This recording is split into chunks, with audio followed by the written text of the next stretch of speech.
¿Tú no crees que tú eres responsable de la muerte de esos dos chicos? Nosotros no somos, decenas de heridos. nosotros no somos responsables. Está en nuestros estudios Manuel Merino de Lama, que hace un año estuvo en el ojo de la tormenta. Y estamos acá para hablar de lo que pasó hace un año. Manuel, bienvenido, muy buenos días. ¿Cómo estás, Nicolás? Buenos días. Primero agradecer la oportunidad de estar aquí en Exitosa, en tu programa Hablemos Claro, y venir a compartir efectivamente los acontecimientos y los hechos que sucedieron el año pasado, en el mes de noviembre, que dicho sea de paso, de una u otra manera son secuencias de los hechos que estamos viviendo el día de hoy. Ahora, pregunta inevitable es, ¿no te arrepientes, Manuel? ¿No piensas que fue un error la manera como se manejó las cosas? Es decir, habían evidencias contra Martín Vizcarra y había procedimientos que pudieron seguirse. Se pudo constituir una comisión, hacer una investigación, consensuar y finalmente tomar una decisión que era muy delicada, que era vacar al presidente y que, digamos, el procedimiento de su reemplazo fuera la constitución de una especie de coalición gubernamental que garantizara la transición hasta el fin del mandato. Pero se optó por el camino corto, porque todo fue... A ver, lo que pasa es que cuando la ciudadanía no conoce los instrumentos legales y constitucionales, hace un concepto de opinión, y lamentablemente es cierto, yo creo que debo reconocer que en el momento en que se le vacó al señor Vizcarra tenía una aprobación por encima del 80%, y era producto de que él la pandemia la manejó para poder fortalecer su imagen de él, más no para poder enfrentar una pandemia que vaya en beneficio de todos los peruanos. Y en esa línea, ellos aprovecharon con sus socios, que fueron el Partido Morado, y una fracción de Frente Amplio, porque no fue la totalidad de Frente Amplio, fue una fracción de Frente Amplio, lograron, digamos, con un plan que ellos habían desarrollado y que es producto de la primera vacancia, por una situación muy sencilla. El señor Vizcarra tenía acceso al Poder Judicial, al Ministerio Público, a la nueva Junta Nacional de Justicia, y tenía de mano lo que realmente estaba pasando, que fueron hechos que se dieron lamentablemente en el periodo de disolución del Congreso anterior, y esa secuencia lo fortaleció a Vizcarra porque empezó a gobernar el país a través de decretos de urgencia. Entonces, cuando nosotros asumimos, lo que yo presiento después de estos hechos que han acontecido, que la intención del señor Vizcarra era que el Congreso no se instale. ¿Por qué era que no se instale? Porque debo recordar que el día 13 de marzo él saca el decreto de urgencia declarando el confinamiento total para el día 16, cuando él sabía que el día 15 juramentaba el Parlamento, y como es natural en un Parlamento que durante todos los años para poderse instalar no es de una sola sesión, claro, sino es de un producto de 15 a 20 días. Ya, pero Manuel, o sea, nos estamos yendo del eje, es decir, yo creo que incluso quedó claro después, cuando se producen las protestas por tu ascensión como presidente, lo que la gente pide no es que regrese Vizcarra. No, el Partido Morado pide que regrese Vizcarra. Bueno, pero no era representativo el sentimiento de la inmensa mayoría de la gente que estaba en la calle, y la prueba es que Vizcarra no regresó. Es decir, no lograron eso, aquellos que lo pretendieran. O sea, a lo que voy es que había una molestia nacional con toda la información que salía con respecto a Martín Vizcarra, y había maneras distintas de hacer las cosas. No, Nicolás. Y ustedes optaron por la vía express, digamos, que resultó completamente contraproducente, ¿no? Nicolás, nunca fue vía express. Se le dieron los tiempos perentorios y suficientes. Y más bien debe recordar que fue pedido del presidente del Consejo de Ministros a los vicepresidentes del Congreso para que adelante la presencia del señor Vizcarra al Parlamento. Más bien ellos querían que sea vía express. El Congreso le dio los tiempos que correspondían. Y lo que es más importante poder decirlo aquí en tu medio, que es tan sintonizado y tan escuchado, es que no fue una iniciativa de acción del presidente del Congreso. Fue una iniciativa de los 130 parlamentarios de los grupos políticos que presentaron la vacancia y que se llevaron todos los procedimientos. Entonces Eso es verdad. Claro. Lo que es verdad es que Manuel Merino se convierte en presidente porque hubo más de 87 congresistas que vacaron 105. 105 congresistas que votaron por la vacancia, ¿no es cierto? Y que a partir de eso se activó el procedimiento constitucional de reemplazo, lo cual, en todo caso, es decir, digamos, transfiere la responsabilidad a todos los que participaron en esa decisión. A los 130. ¿No? No Ahora, solo a los 130. pero por eso insisto, un año después, tú no te arrepientes, no te parece que eso fue un error, la manera como se hicieron las cosas, que se pudieron hacer de otra manera, que no hubiera supuesto lo que supuso. Más bien la historia nos está reivindicando. Porque después que se han descubierto los hechos del procedimiento que tenía el señor Vizcarra, esa población que salió marchando contra nosotros, el día de hoy se sienten muchos de ellos arrepentidos de no haber conocido realmente el tema de fondo a profundidad del concepto que se tenía que tener de quién era el señor Martín Vizcarra, que era un personaje siniestro que traicionaba hasta su madre. Recuerda que él, para poder sacar al señor Pedro Pablo Kuczynski, lo traicionó, porque él complotó con el fujimorismo. Y luego se encimó contra los fujimoris, metió presa a la señora Keiko y traicionó a la señora Keiko. Y luego de eso disolvió el Congreso y quien se le cruzaba en el camino, él lo desaparecía. O sea, tenía todo un plan orquestado, que es producto de lo que tenemos el día de hoy. La fiscal de la Nación nace producto del señor Vizcarra. Y la fiscal de la Nación, lamentablemente veo que ahí hay denuncias que se le están haciendo, que la Junta Nacional de Justicia, la cual ella nombró, tiene que determinar qué hacer con ella. O sea, a los que ella nombró la van a vetar para que ella no continúe. Muy difícil. Hoy el Congreso tiene una gran responsabilidad. Y esa denuncia que ha hecho la fiscal Rocío Sánchez, esa denuncia que hizo el año pasado María Teresa Cabrera, que está en la subcomisión de acusaciones constitucionales, el Congreso tiene la obligación de poderlas ver para que estos personajes que quieren convertir al Ministerio Público como un brazo político... Pero ¿qué explicación le da Manuel Merino a lo que pasó? ¿Por qué la gente salió a la calle así? Porque Martín Vizcarra en ese momento tenía 80% de aprobación, porque el confinamiento había logrado a él emitir a 8 millones de peruanos bonos soberanos. Había quebrado la economía y todos empezábamos asustados de ver las muertes que ocurrían, y durante el mediodía todas las explicaciones que eran cuántos más contagiados y cuántos muertos más. Pero no hubo una responsabilidad de ustedes en cómo ocurrieron los hechos, en particular en Lima. Es decir, porque salieron policías a enfrentar, o sea, ustedes es decir, no tuvieron un diagnóstico adecuado de lo que estaba pasando en la calle.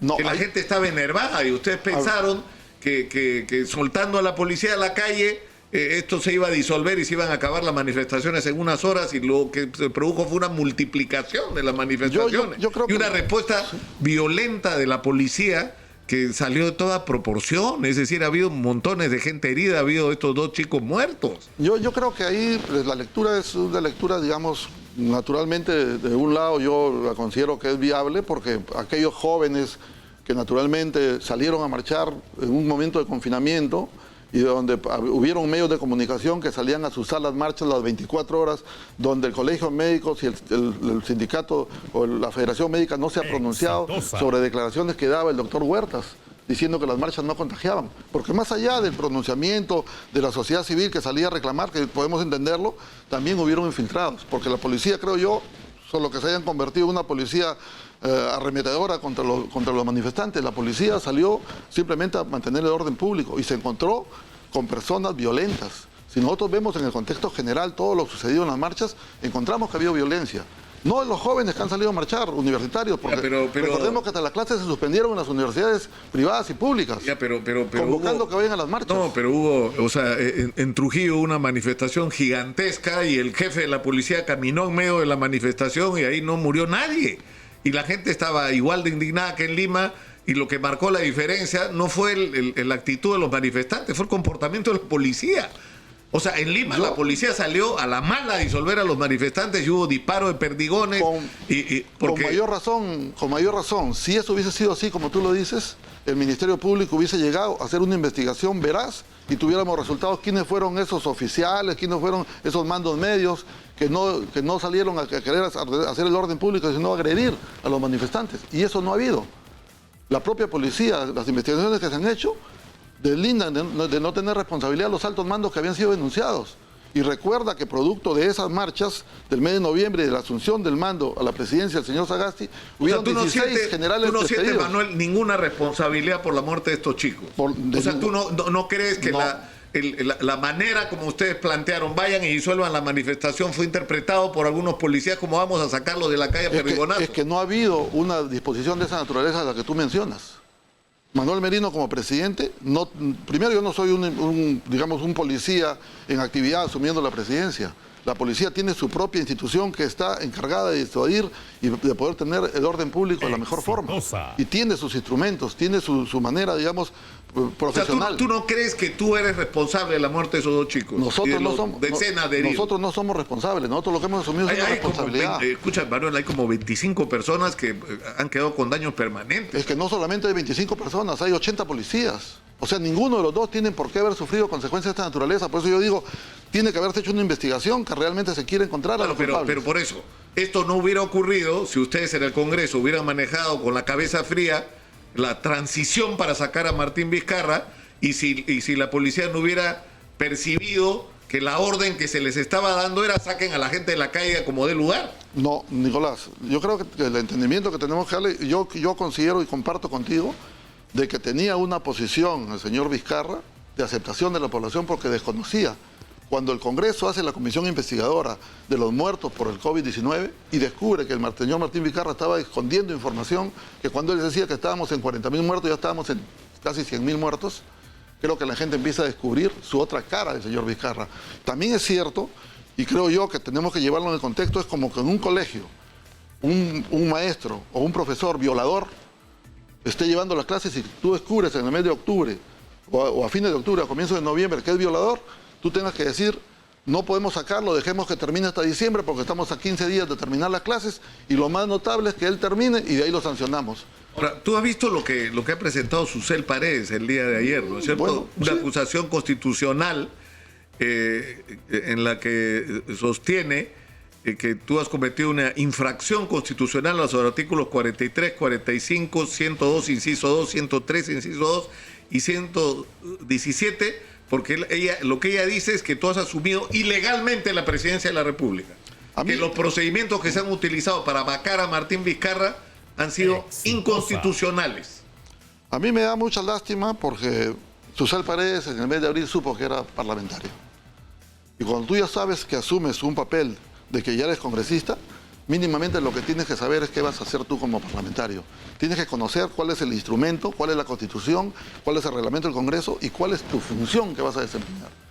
Si tú analizas esa denuncia constitucional que no tiene ni pie ni cabeza, porque ella se está yendo contra la propia fiscal de la Nación. La fiscal de la Nación me denuncia a mí por haber asumido la presidencia de la República de manera constitucional. Porque todos sabemos que el instrumento es, se necesitan 87 votos para vacar un presidente y quien asume la presidencia es el presidente del Congreso. Más bien ella quería, en su opinión, en esa denuncia, lo que ella quería es que yo cometa una falta constitucional, que yo habiendo sido designado por vacancia presidencial de asumir la presidencia, no la asuma. O sea, de ahí partimos, es una denuncia mal hecha, quizás como ella lo ha dicho en algún medio, por cumplir con sus electores, que les dijo que iba a ser una denuncia constitucional, sin siquiera convocar buenos asesores para que le hagan una denuncia más consistente. Entonces, ahora, claro, porque el tema es este. Si se ha cometido una infracción constitucional, como dice Susel, la han cometido los 105 congresistas que votaron por la vacancia. Mejor te porque el argumento es no, es decir, los argumentos que se han usado que se usaron para vacar a Martín Vizcarra no corresponden desde el punto de vista constitucional. Entonces, los 105 tendrían que ser procesados. Eso, ni siquiera esa denuncia es mérito de poderla comentar, pues, para ser un poco más concreto y puntual. Y más bien decirle a la señora Susel Paredes que empiece a asumir su responsabilidad como parlamentaria, que cumpla su función y que empiece a leer qué es lo que puede hacer un parlamentario.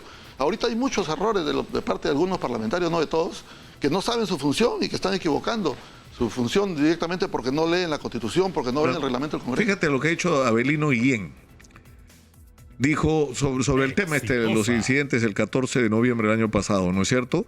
No debe existir el llamado espíritu de cuerpo. Estamos todos obligados a colaborar con la Fiscalía para el esclarecimiento de un hecho grave. No puede existir ningún espíritu de cuerpo. Tenemos que desterrar eso porque todos estamos obligados a colaborar con la Administración de Justicia. Estamos obligados a colaborar con un esclarecimiento de un hecho muy grave. En tal sentido, la labor que viene desarrollando la Fiscalía merece toda la atención, respeto y colaboración por parte del Ministerio del Interior y también de los policías.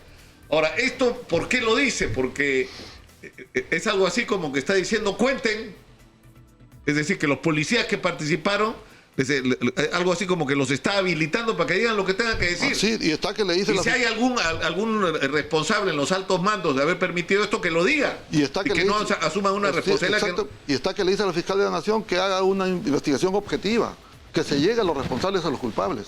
Tú no puedes permitir una investigación de la naturaleza que ha hecho la fiscal, que primero denuncia al presidente constitucional del Perú, a su primer ministro y al ministro de Interior, por acción.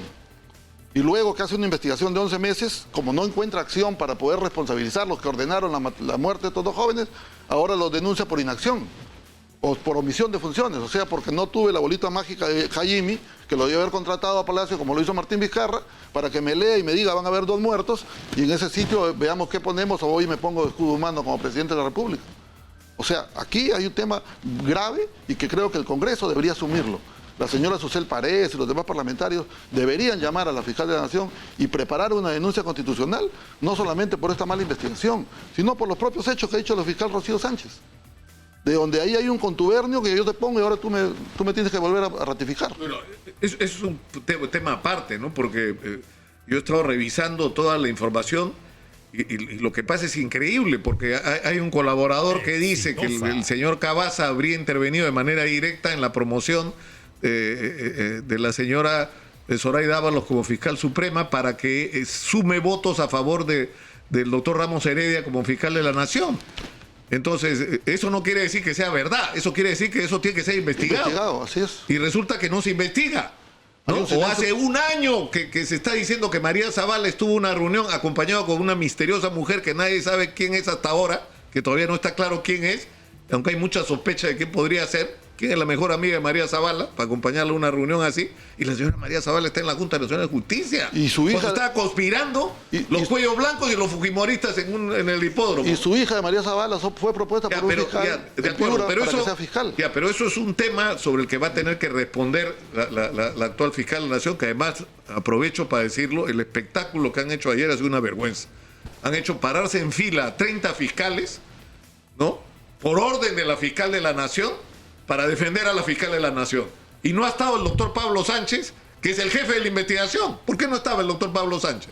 No le preguntaron, no estaba de acuerdo. Si esos 30 fiscales tenían que pararse ahí, el que debió estar delante debió ser Pablo Sánchez. Entonces, ¿por qué no estaba?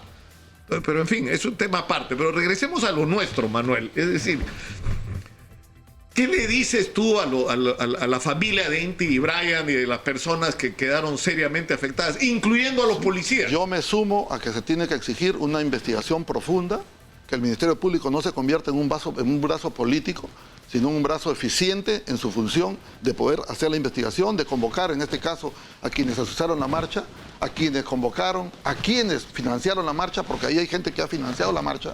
Eso no es casual, eso lo hemos conversado en alguna oportunidad contigo. ¿Tú estás convencido de eso, que no fue una reacción espontánea de la gente a la calle? Estoy convencido. Que hubo quienes la promovieron. Así es. Y ahí yo llamo la atención al Colegio Médico, a la Federación Médica. ¿Por qué este señor Huerta no puede estar dando declaraciones sesgadas de interés personal, creo yo? Tú dices, ahora, hay una cosa, pero hay una cosa que yo no entiendo. Tú dices, mi ascensión como presidente fue constitucional, pero tú renunciaste y lo que procedió es que el Congreso eligió a un nuevo presidente del Congreso. A un nuevo presidente del Congreso, y a su vez, es decir, fue constitucional también la ascensión de Francisco Sagasti. Así es, con una diferencia. ¿Por qué la presidenta del Congreso, la señora Alba, maltrató de la manera como maltrató a Francisco Sagasti si era un presidente constitucionalmente nombrado? A ver, tengo entendido, porque siempre es bueno, nosotros los políticos tenemos que saber qué sucedió. Es cierto, el señor Sagasti se ganó la banda presidencial en las calles porque promovió las marchas y producto de eso renunció a mi cargo y asumió en este caso el Partido Morado una elección entre 19 parlamentarios de 130 porque se vacó o se vetó a los 105 parlamentarios que votaron por la vacancia de Vizcarra. Y la calle se adueñó del Palacio Legislativo, tenemos que ser sinceros, ahí no hubo consistencia en los congresistas que estaban en funciones, y esa determinación permitió que el señor Sagasti asuma la presidencia de la República, gane la banda presidencial en las calles. Y luego lamento yo que la haya devuelto en la calle. ¿Por qué digo yo lamento que la haya devuelto en la calle? Porque el oficial mayor del Congreso debió notificar al presidente constitucional encargado de que él a partir del 28 de julio, el día 26 de julio, él dejaba sus funciones. Recuerda que en el caso de Valentín Paniagua se dio una ley expresa para que Valentín Paniagua pueda permitir llegar hasta el 28 de julio.